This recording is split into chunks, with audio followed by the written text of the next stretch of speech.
Merci Madame la Présidente. Alors, il s'agit d'un sujet intéressant, que ce rétrécissement de l'espace dévolu à la société civile en Europe. Alors, le terme est assez bizarre, en effet, un rétrécissement de l'espace, etc.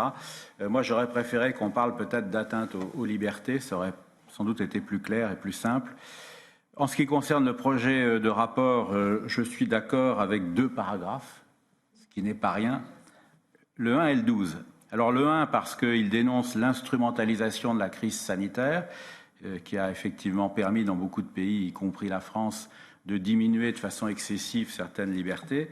Et puis le point 12, qui est très intéressant puisqu'il dénonce la concentration croissante de la propriété des médias au détriment du pluralisme. Et ça, c'est un diagnostic qui est tout à fait exact, et notamment en France encore. Alors pour le reste, évidemment, je ne partage pas totalement, ça vous a pas échappé, je ne partage pas totalement les idées de Madame Aubry, donc forcément, on va diverger un peu sur le reste.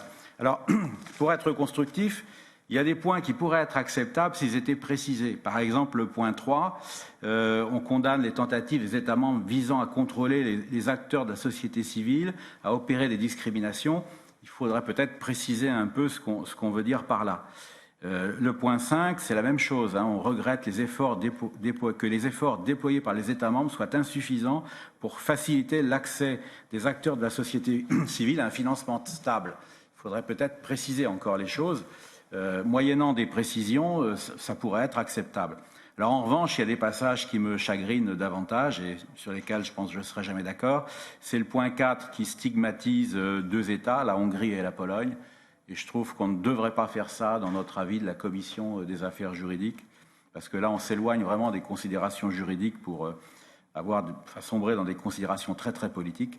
Et puis, le point 7, qui dénonce les violences policières. Et là, franchement, on a tellement de problèmes de sécurité dans beaucoup des États membres de l'Union, et notamment en France, que je pense que ce n'est pas du tout une bonne idée que de stigmatiser les forces de police qui font ce qu'elles peuvent dans des conditions extrêmement difficiles. Voilà. Et puis j'aimerais terminer en vous disant quelque chose de plus théorique, c'est que pour moi la démocratie c'est le peuple, ça n'est pas la société civile. Et à mes yeux ça n'est pas la même chose. Ce qu'on entend par société civile, ce sont souvent des acteurs influents de la population, alors que le peuple c'est le citoyen ordinaire. Donc moi je serai toujours du côté du peuple plus que du côté de la société civile. Je vous remercie.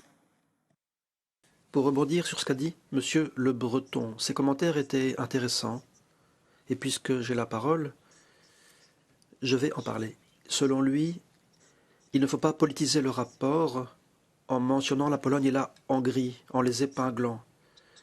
Il y a quelque chose dont on peut parler, on pourrait dire que ça doit être un rapport neutre, mais si la raison c'est que selon lui, ce rapport ne doit pas être politisé, alors je lui réponds, c'est que la situation est politisée elle-même. Quand on parle d'ONG, de société civile ou de juges,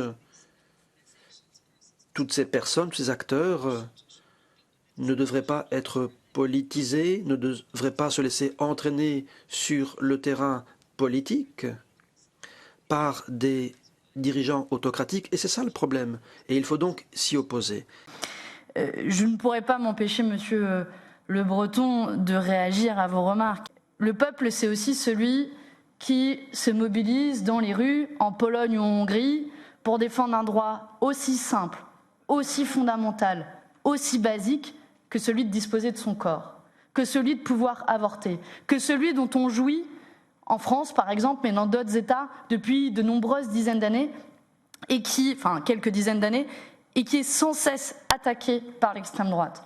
Et le peuple est bien celui qui se bat aussi pour défendre ces droits-là et qui s'organise. Et qu'en fait, on n'a jamais, dans l'histoire des mobilisations, gagné des droits pour les gens, que ce soit la baisse du temps de travail, que ce soit des congés payés, que ce soit, en l'occurrence, des droits sociétaux, que ce soit le mariage homosexuel ou le droit à disposer de son corps, on ne l'a jamais gagné sans une mobilisation de la société civile et sans son organisation.